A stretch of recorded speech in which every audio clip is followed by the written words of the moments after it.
स्वागत है आपका मेरे YouTube प्लेटफॉर्म जय राजपूताना में। दोस्तों, भारतीय इतिहास के पन्नों में शौर्य, त्याग और बलिदान के अनेकों किस्से दर्ज है। आज हम आपको राष्ट्र के प्रति त्याग और बलिदान की एक ऐसी ही गौरव गाथा से परिचित करवाएंगे। यह गौरव गाथा है हाड़ी रानी के बलिदान की। हाड़ी रानी, इस महान वीरांगना का नाम सलह कंवर था। वे बूंदी के हाड़ा शासक संग्राम सिंह हाड़ा की बेटी थी, इसलिए इनको हाड़ी रानी के नाम से भी जाना जाता है। इनका विवाह सलूम्बर के ठिकानेदार रावत रतन सिंह चुंडावत के साथ हुआ था। यह बात है सन 1652 से 1680 के बीच की, जब मेवाड़ पर महाराणा राज सिंह का शासन था। उस समय दिल्ली पर औरंगजेब का शासन था। औरंगजेब एक क्रूर, कट्टर और धर्मांध शासक था। औरंगजेब व महाराणा राज सिंह के बीच द्वेष भाव के दो मुख्य कारण थे। पहला कारण रानी चारुमती से महाराणा का विवाह होना था व दूसरा कारण जजिया कर का महाराणा द्वारा पुरजोर विरोध करना था।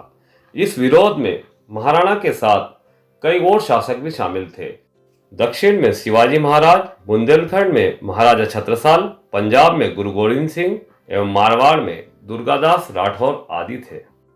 अब महाराणा राज सिंह से युद्ध करने औरंगजेब की सेना दिल्ली से मेवाड़ क्षेत्र में प्रवेश कर गई थी। मेवाड़ की सेना भी बहादुरी से डट कर उनका मुकाबला कर रही थी। तभी औरंगजेब ने अपने मित्र राजाओं की फौज सहित अतिरिक्त सेना दिल्ली से बुलवा ली थी। इसी बीच महाराणा राज सिंह ने अपने विश्वस्त एवं सलूम्बर के रावत रतन सिंह चुंडावत को उनके मित्र शार्दुल सिंह के साथ दिल्ली से आ रही औरंगजेब की अतिरिक्त सेना को रास्ते में ही रोकने का फरमान लेकर सलूम्बर भेजा। इधर रावत रतन सिंह चुंडावत का विवाह हुए सप्ताह भर ही हुआ था। युद्ध का फरमान सुन रावत रतन सिंह का मन बहुत व्यथित हुआ एवं मन ही मन वे परेशान हो गए और सोच रहे थे कि इतनी जल्दी ही महाराणा ने उन्हें युद्ध पर बुलावा भेज दिया। वे सोच रहे थे, कौन जानता है कि युद्ध का परिणाम कितना भयावह होगा। भारी मन से उन्होंने अपने सेना को युद्ध की तैयारी का आदेश दिया। तुरंत ही सैन्य तैयारियां पूर्ण की गई ताकि मेवाड़ के रास्ते में तेजी से बढ़ती हुई औरंगजेब की सेना को रोका जाए। वे अपनी नवविवाहिता पत्नी के पास पहुंचे व उन्होंने सारी बातें बताई। हाड़ी रानी भी ये खबर सुनकर कुछ व्यथित हुई, परंतु उन्होंने तुरंत ही खुद को संभालते हुए केसरिया बाना पहने रावत रतन सिंह चुंडावत को विजय तिलक लगाकर युद्ध के लिए रवाना किया। जाते हुए रतन सिंह चुंडावत ने रानी से कहा, आप मेरा इंतजार करना, मैं विजय होकर जरूर लौटूंगा। रानी ने भी कहा, आपके लौटने तक मैं विजय माला लेकर द्वार पर आपका इंतजार करूंगी। जाते हुए रह रहकर रावत रतन सिंह का ध्यान रानी पर चला जाता। वे युद्ध के परिणामों की चिंता में खो जाते एवं उदास हो जाते। रानी यह दृश्य देखकर दुखी हो रही थी। रावत रतन सिंह के मन में भी एक ही ख्याल बार बार आ रहा था कि यदि युद्ध में वे वीरगति को प्राप्त होते हैं तो उनकी नवविवाहिता पत्नी का क्या होगा। अब रावत रतन सिंह महल से युद्ध क्षेत्र की ओर चल दिए।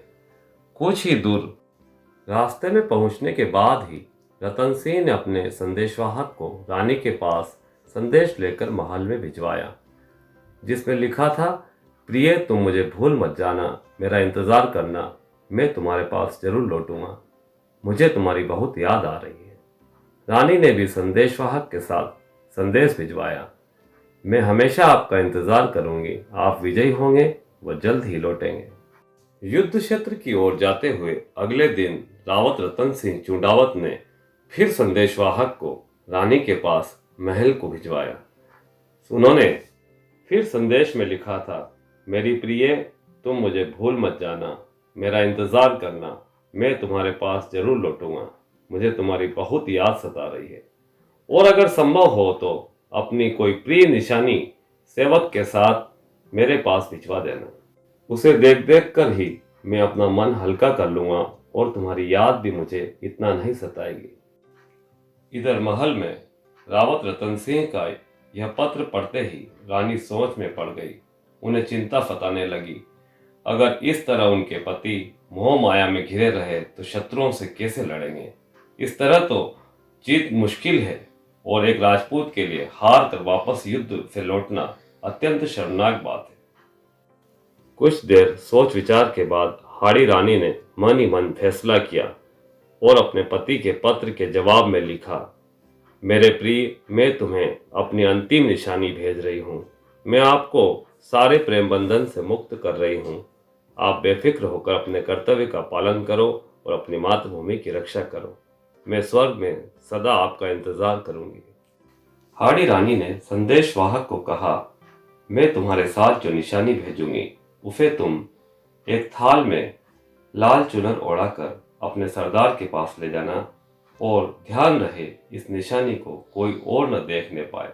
संदेशवाहक बोला, मृत्यु तक आपके हुक्म का पालन होगा। अगले ही पल इस वीरांगना ने एक झटके में तलवार निकाली और शरीर से अपने सर को धड़ से अलग कर दिया।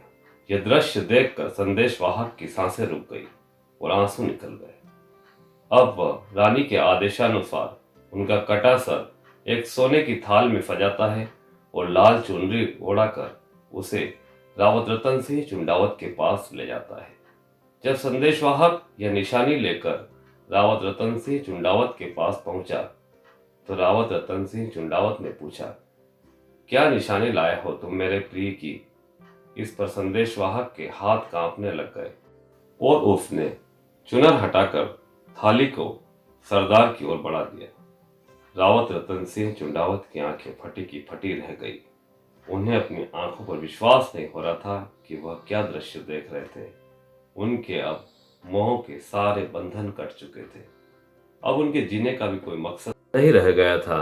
उनकी प्रिय चीज अब इस दुनिया से दूर हो गई थी। अपना यह दुख वे सहन नहीं कर सके और दुश्मन सेना पर बिजली की तरह टूट पड़ते हैं। कहते हैं कि उनका शौर्य उस दिन जिसने भी जंग में देखा वह देखता ही रह गया और ऐसी बहादुरी की मिसाल मिलना बहुत कठिन है।